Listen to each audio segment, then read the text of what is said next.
Bunge la kaunti ya Kisii limeanzisha mchakato wa kumuondoa afisini naibu gavana wa kaunti ya Kisii Daktari Robert Monda. Kwenye kikao kilichoandaliwa katika bunge hilo, Wycliff Siocha ambaye ni mwakilishi wa wadi ya Ichuni aliwasilisha pendekezo hilo. Just given a notice of a motion for the removal from office of the deputy governor for Kisii County Government, His Excellency Dr. Robert Monda Onsare.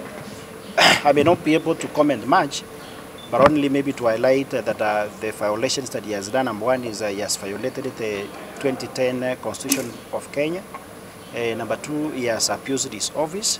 Number three, he has committed crimes under the national law or laws. And number four, his code of conduct or conduct as a deputy governor is really wanting. Siocha alisema kuwa ameorodhesha yale ambayo kulingana naye yanafaa kumngoa Monda mamlakani. You know, this is a process.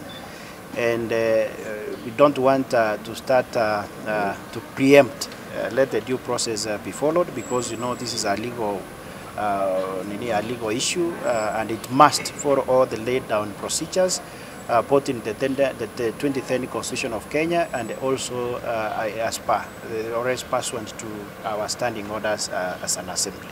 So I may not be able to speak much on the same, but allow the due process take its course. Magara ambaye pia ni mwakilishi wadi mteule aliunga mkono mswada huo akisema kuwa Monda anafaa kuondolewa kwa kuenda kinyume na matakwa ya mpangilio wa utawala wa kaunti ya Kisii. Has been tabled to remove from office the deputy governor. We have started the process of impeachment and we are asking that we are going to follow the due process. Allegations have been read in the assembly.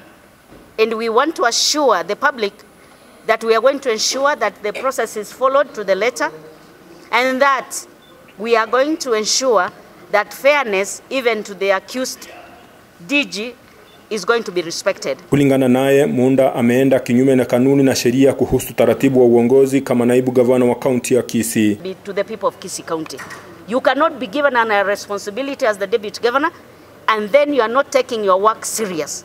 So we have started this process and we are going to ensure that the process is going to be followed to the letter, and 51 members of the county assembly has signed to the motion. So the motion is, the allegations are very grievous, and we want to tell the public that we are equal to the process as the assembly and we are going to ensure that the right thing is done. Naftali Onkoba ni mwakilishi wadi ambaye amesema kuwa watampa nafasi Monda kujitetea huku wakimtaka gavana Simba Arati kutojihusisha na swala hilo. So as you can see, today a notice of motion has been brought before the House, and the notice of the motion is specific on allegations whereby the deputy governor has been accused on various grounds.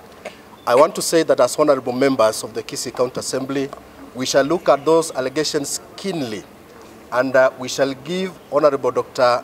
Monda an opportunity to defend himself and clear the air whether he has committed all those allegations or not. On this matter, the County Assembly of Kisii is doing its duty of oversight. So I'm asking our Governor, Honorable His Excellency Paul Simba Arati, to keep off, to keep aside, give the Assembly time to do its duty, let him not interfere, because this matter is touching on his office. Ni wawakilishi wa wadi 51 waliopiga kura kumuondoa Daktari Robert Monda, huku wengine wakipinga hatua hiyo. Tofauti za Arati na Monda kulingana na Monda zilianza pale ambapo Monda alitaka kujua ni kipi kimefanywa kimaendeleo katika kaunti ya Kisii tangia waingie mamlakani. Nikiripotia Africa Finance TV kutoka kaunti ya Kisii, jina langu ni Gilbert Kobi.